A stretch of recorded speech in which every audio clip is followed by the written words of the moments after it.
Hello traders, welcome again. Katika video hii nitakwenda kukupa mpango wa wiki kwa wiki ili uendelee kuongeza consistency yako kwenye forex trading. Utaanza wiki ya kwanza, wiki ya pili, wiki ya tatu hadi wiki ya 4. So ukimaliza utakuwa unaelewa nini cha kufanya. Follow the process. Katika wiki ya kwanza hapa utakwenda kuimarisha misingi ya forex. Hapa utakwenda kuimarisha misingi. Umeona? Anamaanisha kwamba fanya review ya trade zako za nyuma, angalau trade 10. Tambua zipi zilikuwa sahihi na zipi zilifanya makosa.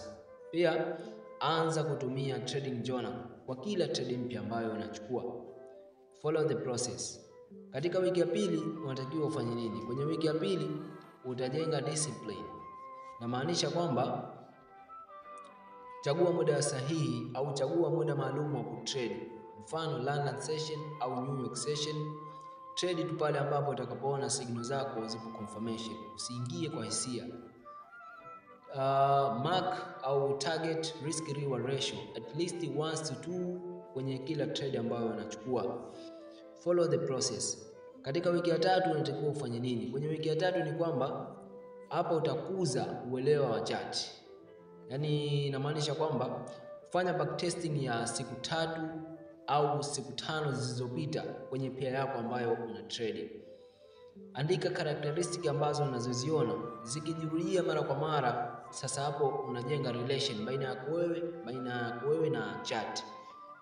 Kwa hiyo jaribu kutumia demo trade. Umeona? Jaribu kutumia demo trade kulingana na hizo pattern ambazo unazoziona kwenye hiyo backtesting ambayo unaifanya. So follow the process. Kwenye wiki ya 4 unatakiwa ufanye nini? Kwenye wiki ya 4 ni kwamba hapa utakwenda kuongeza, yani utakwenda kujenga ile consistency yenyewe sasa. Umeona? Ambayo tunaitaka. So utalinganisha trade zako za live na za backtesting. Hapo angalia kama unafuata rules zako for 100%. Umeona?